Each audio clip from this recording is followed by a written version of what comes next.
Indudablemente las condiciones en Grecia van transitando y van avanzando. Aquí no pretendo hacer todo el recorrido histórico, pero sí pretendo hacer un quiebre. ¿Cuándo cambia esto? La participación o el rol de la ciudadanía en los procesos de toma de decisiones o en la participación política, en la acción política, evidentemente, como lo señala Constant, se puede clasificar de dos modos. Él habla de la democracia de los antiguos y la democracia de los modernos. ¿A qué se refiere con la democracia de los antiguos y la democracia de los modernos? Por una parte, la democracia de los antiguos, él efectivamente está mirando esa idea platónica de democracia, en donde había una mayor participación, incluso deliberativa, de la ciudadanía organizada. Cuando se habla de la democracia de los modernos, Constant está haciendo referencia a una cuestión súper puntual y técnica, a la democracia representativa. Y ahí hay un apellido esencial, representativa.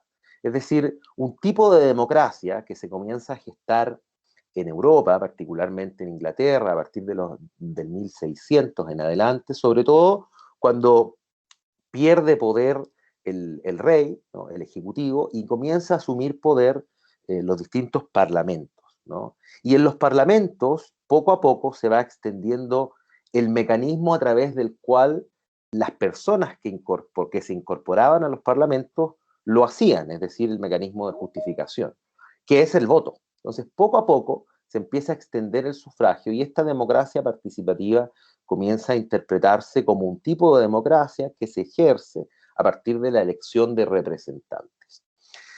Ciertamente también ahí hay toda una lógica histórica que nos dice o que nos materializa cómo este sistema evolucionó en 200, 300 años de historia. De las revoluciones inglesas del 1600, la revolución francesa es clave, y también el desarrollo de la democracia llamada liberal durante el 800, durante el siglo XIX, que se fundamenta justamente en la elección de representantes. Cada vez más van tomando auge las constituciones, es decir, aquellos ámbitos normativos que delimitan el poder y por otra parte garantizan los derechos que tienen los ciudadanos. Imprimis el derecho a elegir sus representantes. Y poco a poco también, en virtud de lo que es llamada la cuestión social, todo lo que está vinculado al pensamiento de Marx, de Engels, a los problemas que habían derivado de la revolución industrial, de la implementación del sistema burgués, etc. Es decir, cómo había o se debía incorporar a aquella porción de la población que hasta entonces no tenía voto. Lo que ocurre es que ya en el siglo XIX se logra o se tiene acceso en buena parte del mundo occidental a lo que se conoce como el sufragio universal, el masculino inicialmente y el sufragio universal de manera completa, es decir, hombres y mujeres que podían participar con derecho tanto al voto, es decir, a lo que se conoce como la ciudadanía activa, así como también a ser elegidos representantes, es decir, a lo que se conoce como la ciudadanía pasiva. En eso hay toda una línea, ¿no? Y la menciono justamente porque también a eso apunta el objetivo, ¿no? O lo que yo trato de imprimir en esta charla inicial. Hay toda una línea que va de la mano, es decir, ¿qué otras cosas se van desarrollando junto con ese modo de entender la democracia representativa, es decir, un tipo específico de democracia? Y por ahí podemos mencionar, por ejemplo, cómo la evolución tecnológica de alguna manera va condicionando la democracia representativa, es decir, las potencialidades que entrega primero la radio, primero los medios escritos, luego la radio, luego la televisión, no solo sirven para explicar por qué hay una mayor porción de la ciudadanía, de la población, que empieza a ser incorporada en el sistema político, sino que también explica que hay una oportunidad para ir a buscar ese voto en aquellos espacios. Y por otro lado, de la mano con la evolución de este sistema democrático representativo, se va desarrollando uno de sus pernos centrales, yo diría el perno central de los sistemas democráticos representativos y que tiene que ver con los partidos políticos. Es decir, el sistema democrático representativo se basa en la funcionalidad. Perdón, aquí hay algo que se activó solo. Esto. Vamos a apagar. Se basa en el funcionamiento del partido político como elemento central, como perno central del sistema democrático representativo. Y con el sistema van evolucionando los partidos.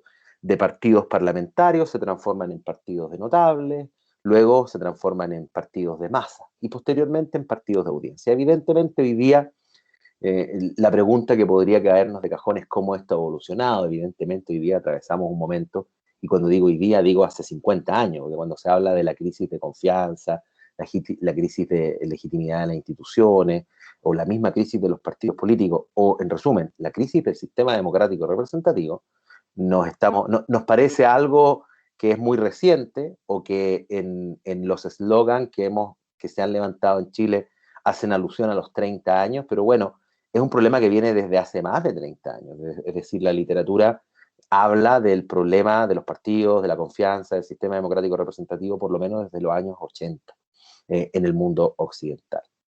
Bueno, entonces, ese es el primer elemento, el primer titular que yo les quería plantear, ¿no? El tema de la acción política vinculada a un tipo específico de participación.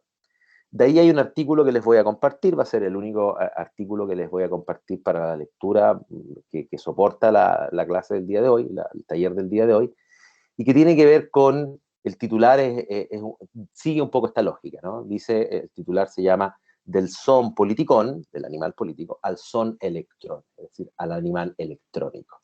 Y nos dice un poco cómo ha ido evolucionando la forma de vincularse con la sociedad, al punto que, lo vamos a hablar un ratito más, hoy día estamos en esta clase que es virtual, ¿no? Evidentemente digitalizada.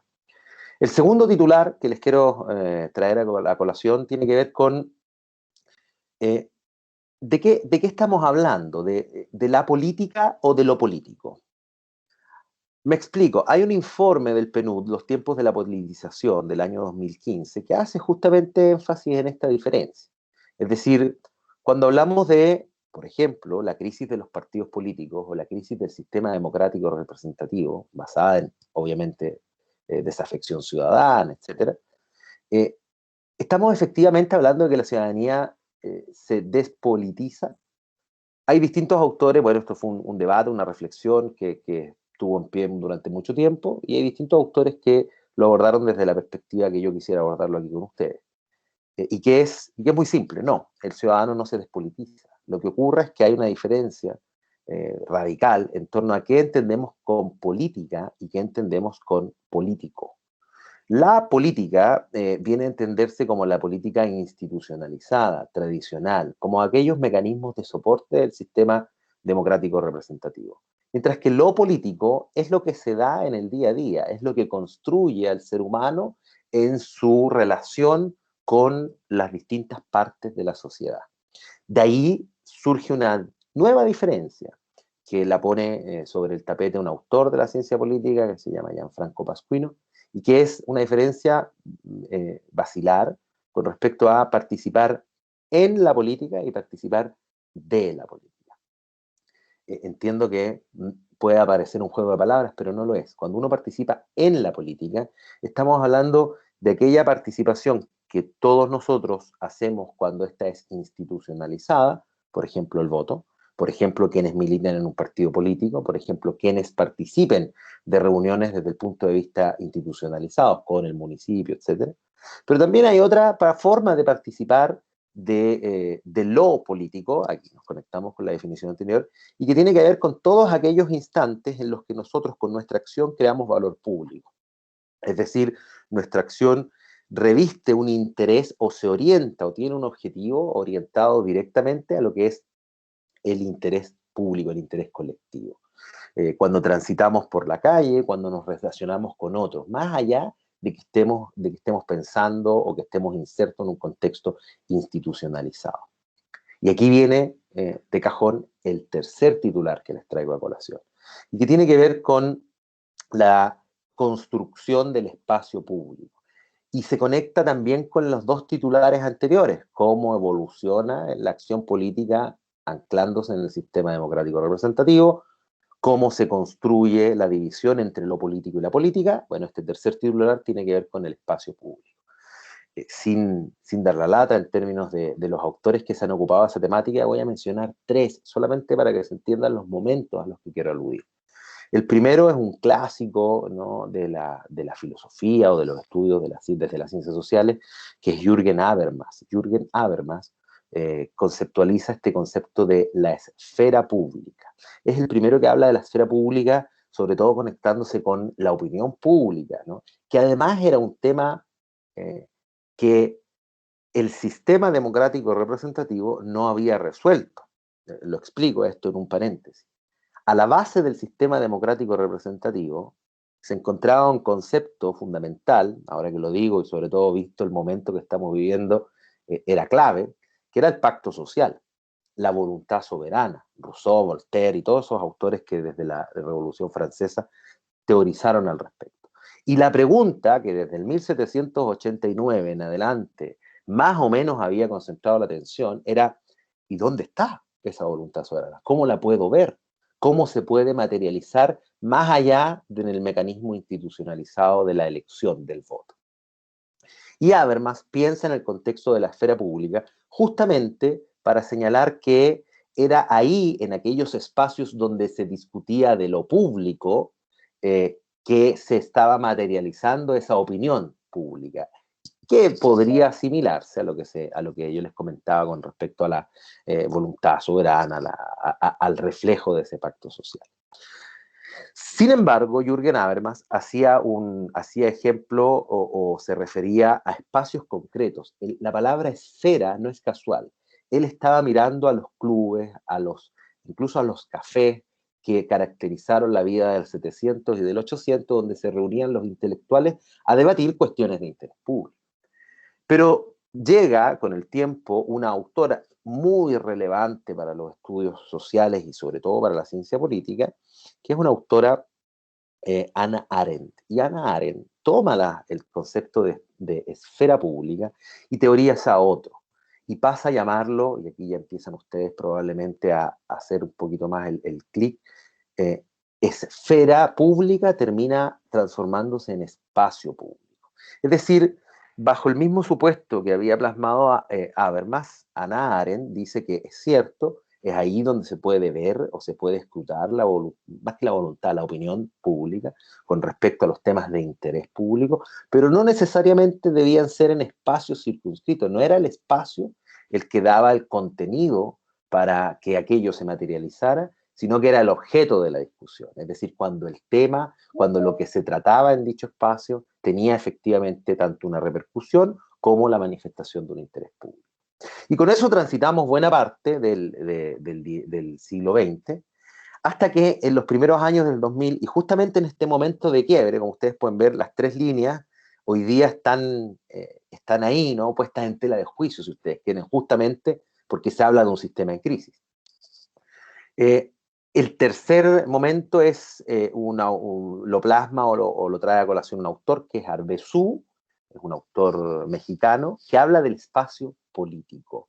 ¿Y por qué habla del espacio político? Porque dice, y él se basa en esta distinción, en donde señala que es muy difícil hoy día comprender la distinción entre lo político, perdón, entre lo público y lo privado. Es decir, y se lo plantea como reflexión, el espacio interno de nuestra casa es un espacio privado. ¿Por qué se plantea y se pregunta si es un espacio privado? Porque, por ejemplo, dice él, existen determinados mecanismos de acción política que cumplen un interés público, pero dentro de un espacio privado. Por ejemplo, el voto por correspondencia, que en algunos sistemas europeos está activo desde hace más de 70 años, ¿no?, por ejemplo. O, más recientemente, el voto a través de Internet. Y acercándome a temas que son súper cercanos a lo que yo les decía, a lo que yo me he dedicado en el último tiempo, las movilizaciones que hoy día se plasman desde los digital, desde las redes sociales. La participación en términos de solicitudes de informaciones a los distintos municipios o a las instituciones públicas. Las respuestas y las informaciones, por ejemplo, en términos de transparencia que hacen las instituciones públicas desde las redes sociales. Entonces, evidentemente, ya esa línea, ¿no?, esa marcada frontera entre lo privado y lo público para distinguir lo que tiene interés público, es decir, en la concepción anterior, todo lo que ocurría en el ámbito público tenía interés público y lo que ocurría en el lado privado quedaba en la esfera del individuo. Hoy día, aparentemente, eso es una de las cosas que cambia y es una de las cosas que nos explica por qué quizás se hable del sistema en crisis. Entonces, luego de estos tres titulares, tenemos un último titular que quiero traer a colación en modo de orientar la reflexión a los titulares que a ustedes más les llame la atención y los resumo. Hablamos en el primero de la evolución del sistema democrático representativo y cómo éste haya hecho evolucionar la acción política. Hablamos de la diferencia entre la política y lo político. Y finalmente hablamos en el tercer titular de la evolución que ha tenido el concepto de espacio público, hoy día entendido de una manera mucho menos delimitada entre lo público y lo no público. Y lo último en lo que nos concentramos tiene que ver con la acción como tal. Y la pregunta es, bueno, en el contexto de este sistema que evoluciona, en el contexto de esta distinción entre lo que podemos entender por política, por la política, por lo político, ¿cómo podemos interpretar algún tipo de acción que yo pueda hoy día poner en práctica, que yo hoy día pueda plasmar? Ahí nosotros, desde la ciencia política, se comprenden aquellos tipos de participación política que son clásicas, por ahí ya lo he mencionado, la participación electoral, aunque no es la única, hay otros tipos de participaciones, como les decía también, la militancia en un partido político, o la misma manifestación como mecanismo de protesta. Hace parte de los tipos formales o tradicionales de participación política. También podemos distinguir, además de los formales, mecanismos institucionalizados de participación política. Como vamos a ver en el taller que sigue, vamos a entender que hoy día tenemos formas en las que podemos participar, por ejemplo, haciendo determinadas solicitudes de información a través de algunas normativas que hoy día lo permiten. Y otras que obviamente en el caso nacional no la tenemos instaladas, pero que también se dan. La pregunta es, ¿cuánto más allá de lo formal, de lo tradicional, llega hoy día a conformar la acción política? Y en ese sentido, creo que hay, y por ahí yo ya lo dejaba un poquito entrever en el punto anterior, creo que hay un elemento que a mi juicio es clave y que tiene que ver con dos cosas. Por una parte, comprender cómo se han instaurado y se han instalado mecanismos alternativos de participación, que a su vez han sido sustento para la instalación de discursos emergentes. Es decir, sin querer entrar en el detalle, pero con un sistema estructurado desde el punto de vista político y mediático durante buena parte del siglo XX, era muy difícil que si no se daban, si no ocurrían espacios de participación alternativos, difícilmente esos sistemas políticos y mediáticos iban a permitir la participación de otros actores, de otros discursos, ¿no?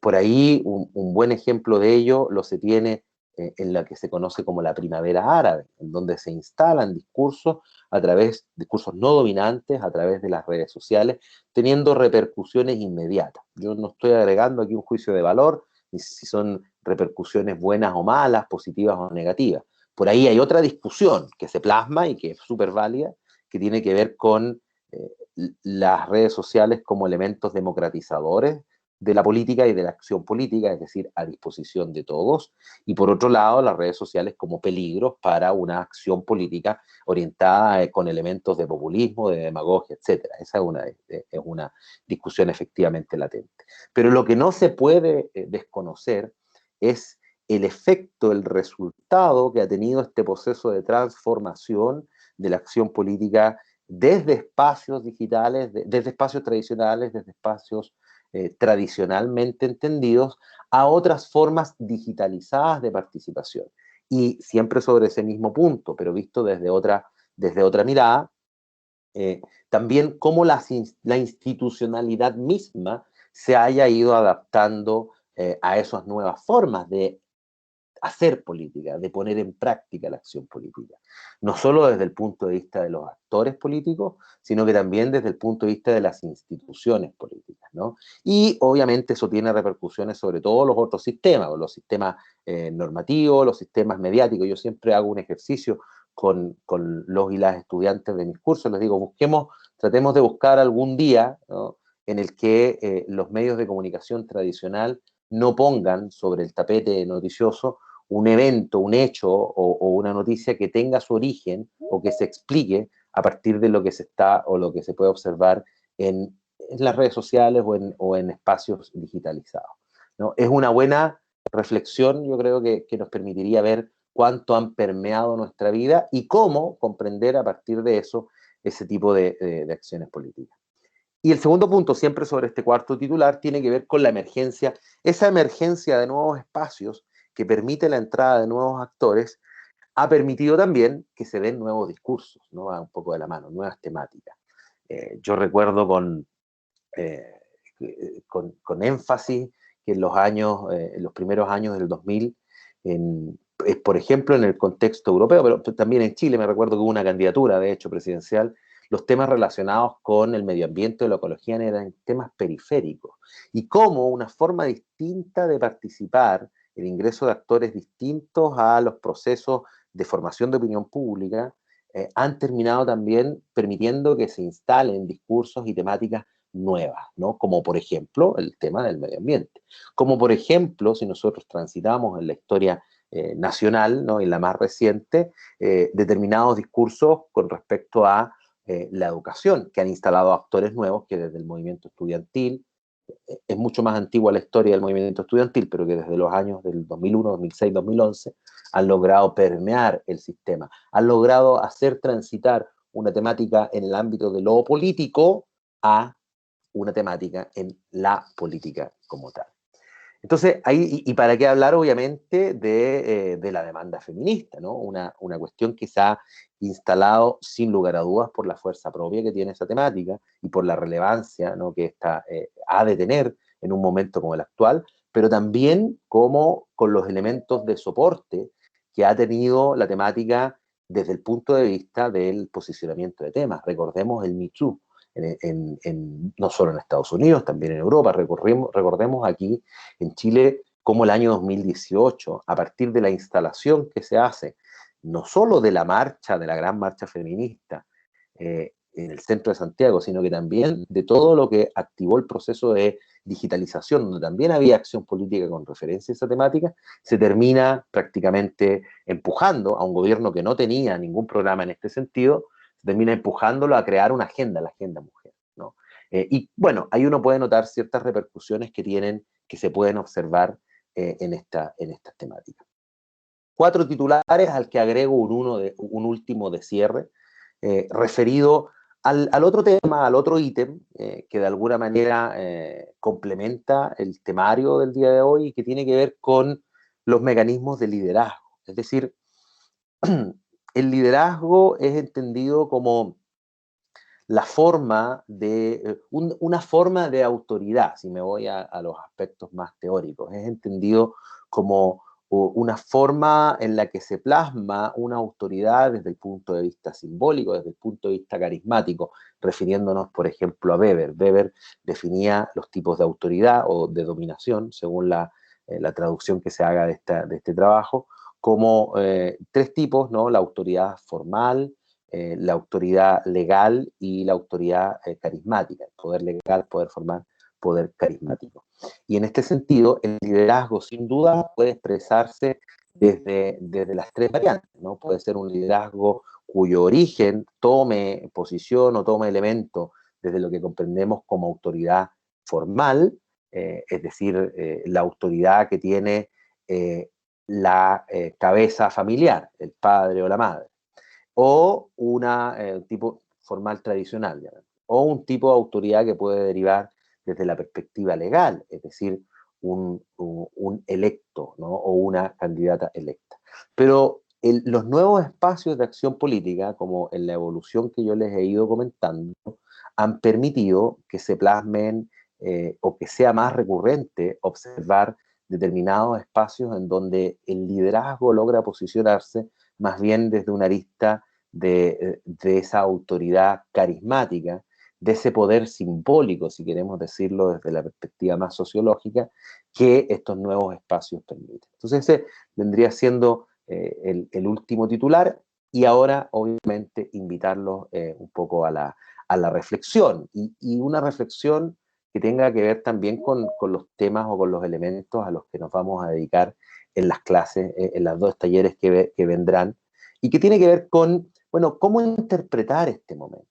Cómo interpretar este momento donde a nivel mundial, desde el punto de vista occidental, tenemos sin duda alguna una desafección por la política tradicionalmente entendida y por tanto por todos aquellos espacios más o menos institucionalizados en donde clásicamente se ha dado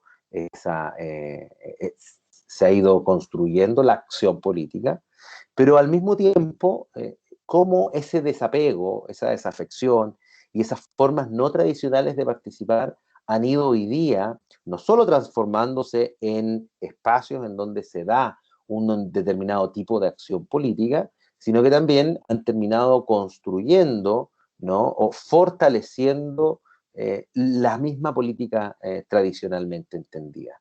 En otras palabras, por ejemplo, como, y cuestión que vamos a ver en nuestro tercer taller, cómo la participación, por ejemplo, de independientes fuera de una lógica institucionalizada, ¿no?, que logran participar y terminan imponiéndose en la elección de convencionales constituyentes, puede no solo generar o dejar evidencia de un nuevo tipo de acción política, de participación política, sino que al mismo tiempo representa ciertas oportunidades para que esta acción continúe y para que esta acción tenga efectos mucho más concretos de lo que hasta ahora ha tenido. Entonces, dicho eso y habiendo señalado ahí 5 titulares más una reflexión final, me gustaría escucharlos, ¿no? Me gustaría ver quienes voluntariamente aquí quieran levantar la mano y participar de esta discusión, y obviamente pudiendo hacer referencia general a la reflexión final o sobre algunos de los puntos, algunos de los titulares que aquí se han traído a colación. No sé si alguien quiere tomar la palabra.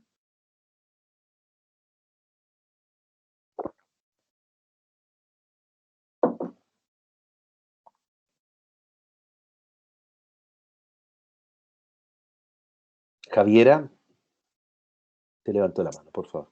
Sí, hola, profe, ¿cómo está? Hola, ¿cómo estás, Javiera? Bien. Profe, es que cuando hablaba del espacio como público y privado, como esta línea tan delgada, y ayer en Twitter estaban como criticando de que como el patrimonio que tenía Jadwe, como de en sí como que quiere ser presidente, en base como a la propuesta como que planteaba, y como que ahí se podría aplicar un poco más o menos como de esta línea tan delgada entre lo público y lo privado, como que le critican por como las pertenencias que tiene como en base como a su propuesta igual como de gobierno. Entonces ahí no sé si se puede como hablar de que se está como pasando esta línea. Sí, sí, gracias por la reflexión y por la pregunta. Yo creo que sí, efectivamente, esta distinción relacionada con lo público y lo privado tiene un foco central, ¿no? Lo que hace la distinción es qué es lo que hoy día representa interés público. Entonces, qué es lo que hoy día representa interés público ya no viene dado de lo que ocurre exclusivamente fuera de nuestro hogar, sino que hoy día la esfera de privacidad, por así decirlo, sobre todo, y ya no solo de los actores tradicionalmente entendidos como políticos, sino que de todo tipo de actores que estén insertos en la sociedad, tiene una repercusión mayor. Entonces, evidentemente, frente a eso, o desde esa arista, podemos interpretar lo que tú dices justamente como una de las repercusiones primero de este límite que ya nos observa claramente entre lo público y lo privado, y segundo, de la capacidad que han entregado nuevas formas de participar. Tú por ahí mencionaste el canal, el medio donde viste esta queja, esta crítica, que antes no eran posibles. Es decir, imaginémonos desde las cosas más sencillas. Andar con una cámara fotográfica en el bolsillo, evidentemente, como lo es un celular, evidentemente reduce las esferas de privacidad que pueda tener un individuo en su auto, en su casa, etcétera. Lo mismo, la capacidad de comunicar o de informar con base en ese insumo fotográfico también alude a lo mismo. Y entonces, en ese sentido, sí, la respuesta es completamente sí. Pero la pregunta abre otra arista, y que es, yo diría, dúplice. Por una parte, enfocándonos más en la acción política, que es un poco el tema que traemos a colación. Esta acción política, obviamente pensando en el personaje que el alcalde Jadwe tenga un determinado comportamiento o un auto o lo que sea, mi respuesta ahí es no, eso no va a ser parte de la acción política. Pero queda más abierta la segunda pregunta. La acción que, que, que pone en práctica aquel que lo fotografía, aquel que pone el tema, porque cree ser de interés público, y ahí hay otro debate, si el tema es o no de interés público, y finalmente es el debate que va a zanjar la respuesta correcta a la pregunta, ¿no? Pero la pregunta madre, la pregunta original ¿es una acción política, es una acción que está orientada al interés público, ¿no?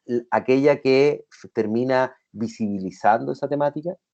Y yo creo que la respuesta, que primero no creo que sea unívoca, yo creo que pueden haber distintas opiniones frente a esto, pero tiene que ver más con los aspectos evolutivos.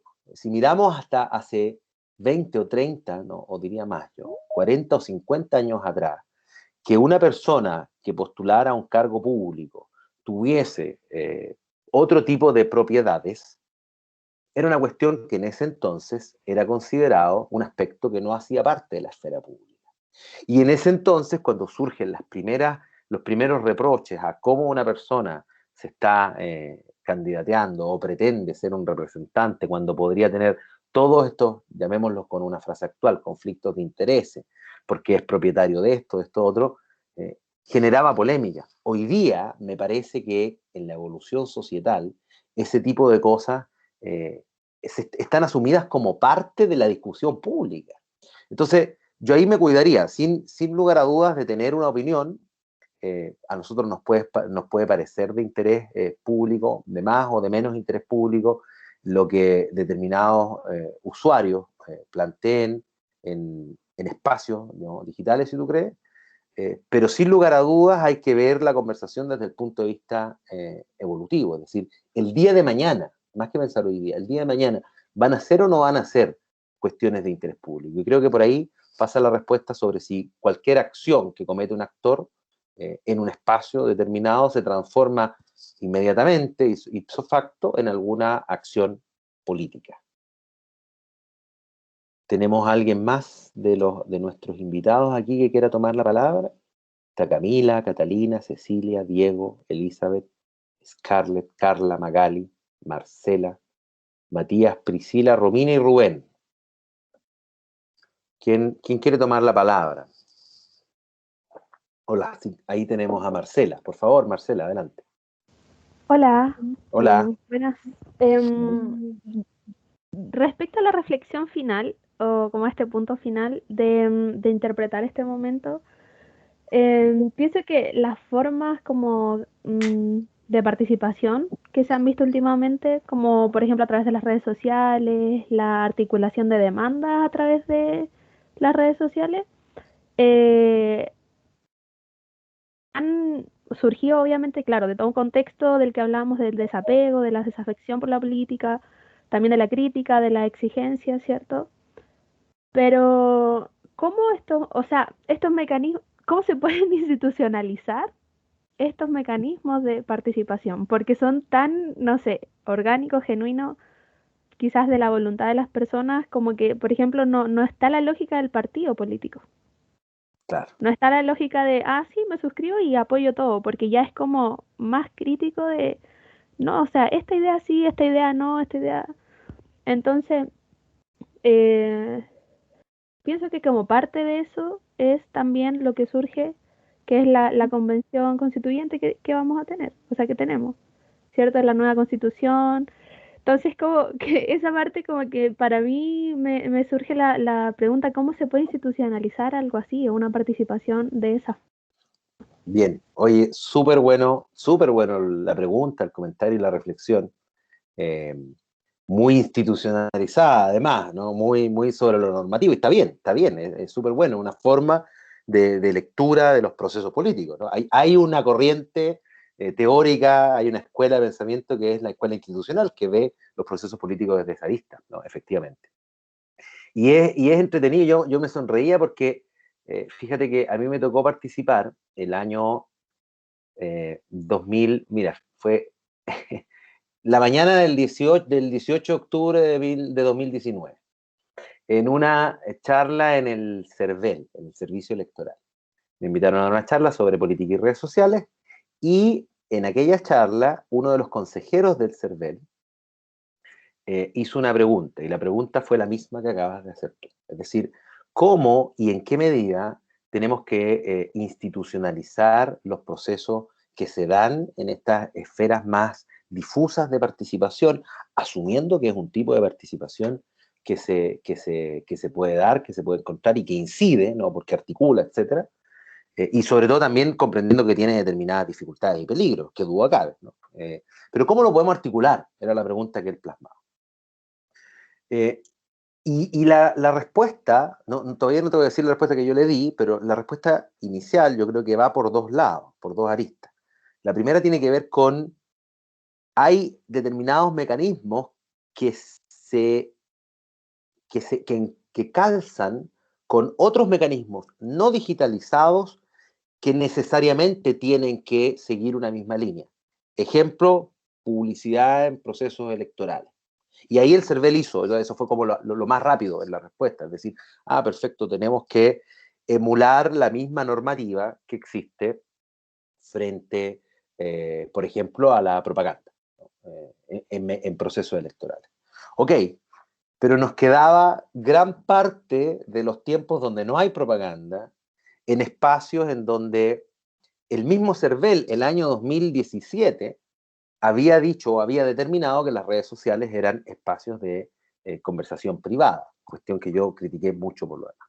Bueno, y aquí te cuento la respuesta que yo les di, y que sigo pensando en esa respuesta a pesar de que con algunos matices, y que tiene que ver desde dos aristas. La primera es, eh, suponiendo que existan las formas de institucionalizar la participación en redes sociales, y digo, suponiendo que lleguemos a un punto en el que, por ejemplo, digamos ya, cada cuenta debe estar asociada a un root, ¿no? Y eliminamos el anonimato, y cada uno, independientemente del nombre que quiera ponerse en las redes sociales, vamos a saber de quién es la cuenta, ¿no? Es una forma de institucionalizar. ¿Por qué? Porque así sabemos efectivamente cuántas personas reales opinan sobre determinados temas. Suponiendo que eso sea factible, ¿no? Y que no altere una última reflexión que tiene que ver con la libertad de pensamiento, pero bueno, lo vamos a hablar ahí en un minuto más. Suponiendo que eso sea factible, la pregunta, bueno, ¿y por qué tenemos que institucionalizarlo? Porque entiendo la inquietud, pero podría argumentarse de otra manera. Podría argumentarse en el entendido de que justamente lo que ha hecho perder eh, legitimidad, lo que ha hecho perder encanto, ¿no? El desencanto político, se usa mucho hablar de eso, tiene que ver con la institucionalización de aquellos mecanismos que antes promovían la participación electoral, los partidos, el voto, la formación de instituciones. ¿Es necesario institucionalizarlo o es mejor que quede de manera difusa la participación, como difusos son los movimientos sociales? Lo llevo sobre todo pensando en tu pregunta, ¿no? Eh, Sentí un sonido, no sé si... Marcela, ¿estás por ahí? No sé si tú... O fui yo, parece que fue No, mi red. yo no, yo Fue mi no red, dije. fue mi red, perdón. Conectándome a lo que tú decías, y es al trabajo de la Convención Constitucional. Bueno, hubo una respuesta. Hubo un grupo que se le pidió institucionalizarse para competir en las próximas elecciones parlamentarias. Y la respuesta de ese grupo, cuyo éxito, a mi modo de entender, se basó no en las redes sociales, sino que en la desorganización como valor, es decir, la no institucionalización como valor. Estoy hablando de la lista del pueblo, ¿no? Que respondió no. no vamos a entrar en la lógica de los mecanismos institucionalizados. Podría ir por ahí la misma respuesta. Pero yo voy por otro lado, y es lo que anticipé que iba a comentar, y que tiene que ver con cuánto esta institucionalización de las redes sociales termine afectando lo que conocemos como libertad de opinión. Y ahí hay un caso que es digno de estudio, de reflexión, porque es un caso que a mi modo de entender, no ha quedado completamente zanjado. Y me estoy refiriendo al cierre de las cuentas del presidente de los Estados Unidos. Podemos tener muchas opiniones y probablemente coincidiremos sobre el mal uso que hace un presidente de las redes sociales, ahí donde publica noticias falsas o hace alusiones en las que, bueno, salieron en prensa y nosotros conocemos. Podemos crearnos esa opinión, pero la pregunta es, ¿puede un medio privado, que es de interés público por lo demás, como son las redes sociales, limitar la participación de algunos y no de otros u otras? Creo que es una interrogante sobre la que vale la pena pensar, reflexionar, más allá de tomar una decisión en lo inmediato. ¿Qué respondí yo al CERVEL cuando me preguntaban eso? Yo creo que lo ideal hoy día, si uno me pregunta cómo poder canalizar de mejor manera, o cómo tratar de ir resolviendo los problemas que se pueden dar en estos ámbitos digitalizados de participación, tiene que ver con no pensar en legalizar el rumor. Tú puedes sancionar la mentira en la calle. No, creo que es absurdo pensar una ley en donde se sancione la mentira. Cada quien mienta en la calle o cada quien haga circular un rumor en la calle será sancionado. Imposible de fiscalizar. Lo mismo ocurre en redes sociales. Creo que fiscalizar las redes o institucionalizar las redes o los usuarios en las redes para que la acción política que ponen en práctica ahí termine entrando en la caja de botones políticos de la política, ya no de lo político, transite de lo político a la política, es muy difícil. Lo correcto, creo yo, sería más bien responsabilizar, y ahí nos conectamos con el quinto punto, con el liderazgo, a quienes tengan una posición de liderazgo dentro de las redes. Y ahí creo que ha sido más fácil, porque hay lo que se llama las cuentas verificadas, etc. Cada autoridad sí debería estar sujeta a determinados comportamientos y a determinadas sanciones, a la institucionalidad que supone construir discursos públicos.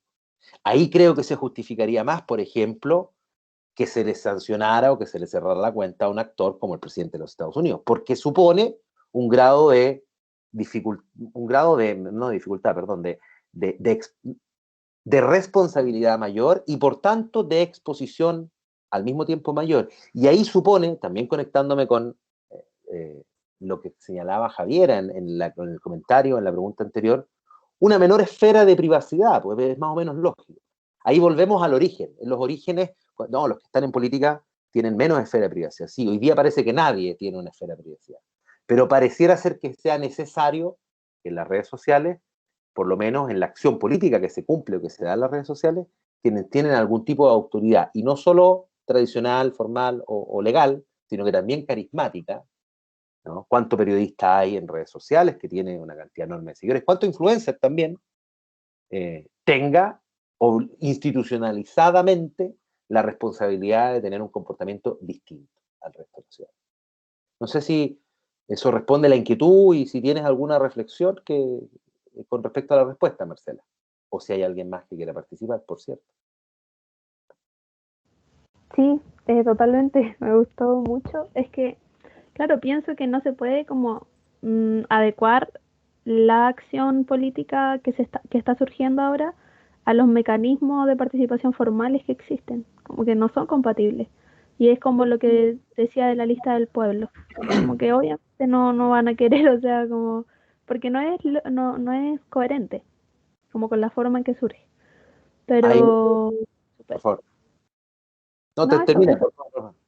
Eso nomás, ya. No sé qué decir, eso era todo. Ahí hay un tema, no sé si alguien más quiere, antes de que vuelva sobre un punto que tú acabas de señalar y que me parece interesante también desde la perspectiva polémica, quiero moverlos un poquito. ¿Alguien más que quiera reflexionar? Que levante la mano o que interrumpa directamente, no tengo problema en eso. voy por mientras alguien se anima, ojalá alguien más se anime por ahí, tienen que animarse porque a mí me van a medir sobre cuántas preguntas me hagan.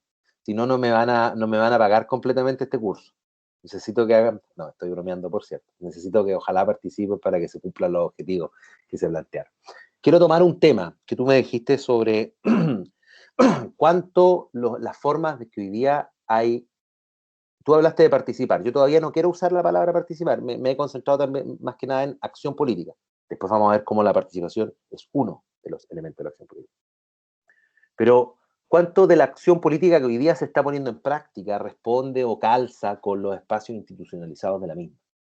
Y en ese contexto, creo que hay una reflexión, y repito, va a ser polémica y un poco para moverlo y moverla, y que tiene que ver con las expectativas. Ojo que el sistema, que el sistema democrático representativo esté en crisis, no quiere decir que el sistema democrático representativo va a dejar de existir. Es más, ojo que si los partidos políticos están en crisis, no quiere decir que los partidos políticos van a dejar de existir. Los partidos políticos son hoy día, y pongo a los partidos políticos como ejemplo, hablo de los mecanismos institucionalizados de participación, son hoy día canales indispensables, elementos cardinales, pernos centrales del sistema democrático representativo.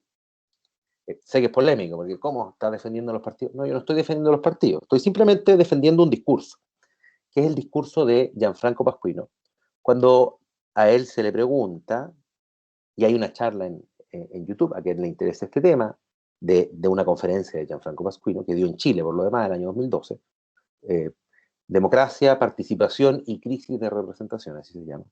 Y se le pregunta, bueno, sobre esta crisis de la representación política, y él responde diciendo, mira, lo que pasa es que habría que pensar si la crisis es de la democracia representativa o más bien es del funcionamiento de algunos elementos que se han diseñado para ello. Por ejemplo, yo trato de traerlo a un ejemplo coloquial y súper básico. Si yo tomo un auto y invento ruedas cuadradas, efectivamente el auto no va a funcionar, no va a andar, ¿no? Pero la pregunta ¿es porque está malo el auto? ¿O es porque aquel elemento, las ruedas, que yo diseñé para hacerlo funcionar, están presentando problemas? Evidente, ¿no?, que frente al ejemplo, en un auto que funciona perfectamente, al que yo le cambio la rueda y les pongo ruedas de otra forma y que no funciona, no anda, o no anda de la forma que debería andar, el problema es del funcionamiento de aquellos elementos que yo incorporé. Entonces, la pregunta más bien es cómo, no cómo sustituir, creo yo, no cómo sustituir los elementos tradicionales y clásicos que se han dado para el funcionamiento del sistema democrático representativo, sino que cómo incorporar otros elementos que den cuenta de las formas no tradicionales, de las formas no formales de participación, como decías tú, o de acción política, como he querido señalar yo, que se han venido construyendo en los últimos 50 años. Porque claro, yo puedo hablar de las redes sociales, pero en realidad el discurso es mucho más profundo. Estamos hablando de 50 años en los que el sistema democrático representativo, los partidos políticos, la institucionalidad, la confianza en las instituciones, la confianza en los medios de comunicación, ¿no?, ha venido presentando las grietas, ¿no? Y entonces, en resumen, y aquí plasmo mi opinión, entiendo que no se trata de cómo transitar de un sistema democrático representativo, que aquí cuidando las expectativas es muy difícil que se salga, porque se está insertos en un contexto mundial, más que nada, entre muchas otras causas, sino que más bien cómo incorporamos elementos, y aquí ya voy a usar derechamente la palabra participación, de democracia participativa y de democracia deliberativa en ese engranaje, donde insertamos esos elementos. El caso chileno es tremendamente tímido, hay muy pocos espacios de participación ciudadana, de democracia participativa y de democracia deliberativa, muy pocos. Entonces la pregunta, conectándonos con el proceso constituyente, es, bueno, ¿cuánto y dónde vamos a pensar incorporar estos elementos, atendiendo a que no vamos a modificar el sistema, atendiendo a que, guste o no guste, el sistema democrático representativo no va a cambiar, ni ahora con una nueva constitución, ni el día de mañana con algún tipo de manifestación. muy, muy, muy difícil. Y ahí vamos a encontrar algunas respuestas que van a ser siempre, van a tener algo de lo valórico, porque nosotros podemos pensar en incorporar determinados mecanismos, pero podemos no estar de acuerdo en todos. Por ahí, y también anticipándome, vamos a encontrar que en la experiencia comparada nosotros tenemos mecanismos que, por ejemplo, aluden a la revocatoria del mandato, ¿no? A que la ciudadanía, tal como en uno de los mecanismos más clásicos de la participación política en la elección, en el voto, es decir, tal como la ciudadanía vota y elige una autoridad, un alcalde, una alcaldesa, un diputado, una diputada, un presidente, una presidenta, tenga la misma facultad autónoma de iniciar un proceso por el cual destituya a dicha autoridad, por el simple hecho de que o no ha cumplido el programa que se propone, o porque la voluntad popular cambia, ¿no? Y eso, aquí voy a probablemente mostrar la faceta más de técnico, y eso obviamente se tiene que equilibrar con otros elementos que son propios de esa discusión. ¿Y cómo hacemos que eso no se transforme en una constante inestabilidad? ¿Y cómo hacemos que esos mecanismos que no están politizados, yo siempre también ahí digo los mecanismos, los sistemas electorales, los mecanismos de participación ciudadana, etcétera, no hay mecanismos malos y mecanismos buenos. No hay mecanismos de derecha y mecanismos de izquierda. No, eso no existe. El objetivo, es la funcionalidad que yo le quiera dar a un mecanismo, lo que va a terminar orientándolo a un modo o a otro. Y en ese sentido, vuelvo sobre lo mismo, ¿cómo hacemos para que esos mecanismos resguarden determinadas cuestiones que son propias no de la democracia representativa, sino que son propias de cualquier proceso? Ciertas condiciones mínimas de estabilidad, ciertas condiciones mínimas de representatividad, ¿no?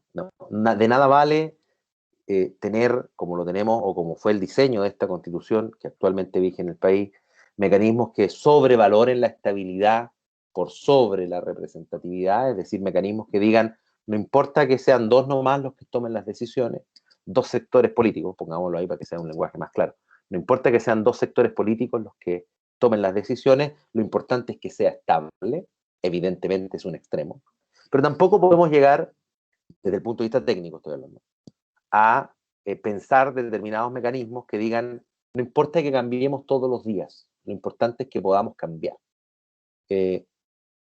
Reitero, desde el punto de vista técnico, desde el punto de vista de estos dos elementos que siempre se ponderan en cualquier toma de decisiones públicas y que tiene que ver con la estabilidad por una parte y la representatividad por la otra. ¿Cuán representativa es la participación ciudadana? También tiene que ver un poco con eso. ¿Cuánto, y hay otros dilemas que también los podemos incorporar, cuánto la toma de decisiones o la acción política de determinadas mayorías puede sobrepasar el sentir o la voluntad de minorías? Creo que ha quedado más o menos claro. Pero también es al revés. ¿Cuánto las decisiones de minorías pueden condicionar las decisiones de mayoría? Y me estoy refiriendo a minorías políticas, por lo pronto, no aludo a ninguna otra cosa. Entonces, hay un montón de reflexiones que tenemos que dar y que, queramos o no, tienen que ver con estos temas. Tienen que ver con la participación para ver el valor que se le asigna a la participación. Tiene que ver con los mecanismos deliberativos para ver el valor que se le asigna. Por eso decía yo, ¿cuánto y dónde? Es decir, ¿dónde vamos a incorporar mecanismos de participación ciudadana?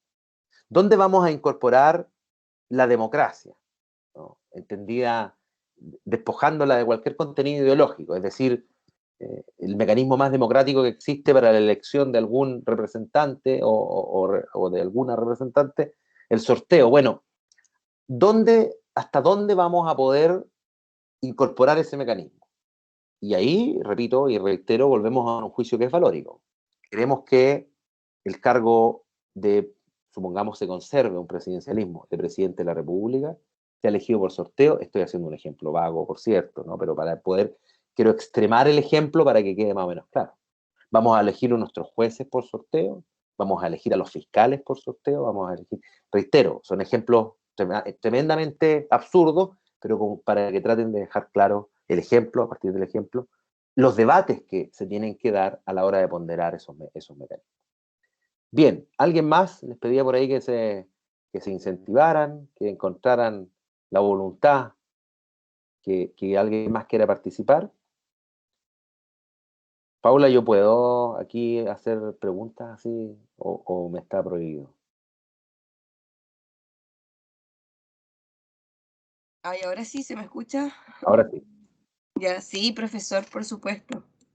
Entonces, preguntémosle a alguien, pues vamos a hacerlo aquí al sorteo.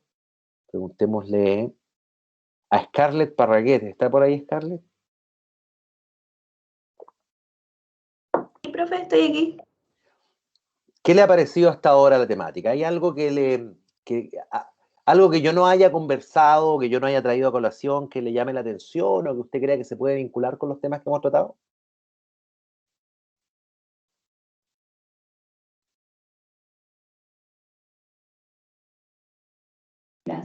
Ya, profe, estaba mi mamá conmigo escuchando la clase ¿Ya? y las dos poniendo atención, pues, porque y ella quiere decir algo. Sí, por Hola, favor. profe, buenas Hola. tardes, los saludos. Bueno, primero que todo, darle las gracias porque lo escuché la semana pasada y de verdad que me gustó mucho. Yo no me- No, pero yo me conecté con Scarlett la semana pasada, Ya, al taller, y me gustó mucho, entonces le pedí que por favor me dejara escuchar de nuevo la clase. Así que perfecto. nada, por agradecer y ojalá se pudiera gestionar esto mismo para el resto de otras personas, o sea que normales, no solamente estudiantes, sino que mamás como yo, que también les interesa mucho la política, que considero que es necesario en el país la educación civil y este tipo de conocimiento, porque lamentablemente pecamos de ignorante. Así que nada, profe, agradecer la clase y eso. Gracias. Bien, muchas gracias a la mamá de Scarlett. ¿Cómo se llama su mamá, Scarlett, para no decirle la mamá de Scarlett? Karina. Muchas gracias a Karina y a Scarlett por la participación. Paula, anote ahí porque tenemos demanda el día de hoy de mayores actividades. Tenemos por ahí, vamos a usar una cuota de género. Le vamos a preguntar a Rubén Urrutia. ¿Está por ahí Rubén? Profesor, buenas tardes. Buenas tardes, Rubén. Bueno, no había levantado la mano, no quería intervenir, pero sin embargo es uno de los temas que más me interesa porque efectivamente esto, mi gran crítica hacia el proceso constituyente tiene que ver precisamente con el modelo de democracia que ejercitamos, ¿cierto? Por las secuelas del sistema binominal. ¿Se escucha? Sí, lo escucho. Por las secuelas del sistema binominal, por las fórmulas electorales que en el fondo dan alternativas, pero no es una elección directa que emane de una fuente originaria, ¿cierto? ¿Cómo poder decirlo? De una fuente legítima, como una propuesta comunitaria.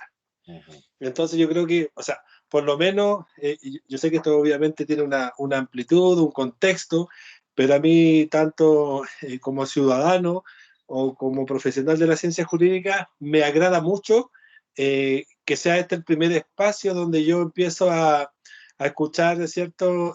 Una formulación técnica profesional real, ¿cierto? Y honesta de dónde está, según mi punto de vista, el problema más grande de las deficiencias del ejercicio de nuestra democracia como país. Así que me sumo a las palabras anteriores de felicitarlo y de poder seguir compartiendo este mismo espacio, porque yo creo que efectivamente como comunidad, a todos, incluyendo incluso a profesionales de las ciencias jurídicas, porque no todos son interesados en temas sociopolíticos, ¿cierto?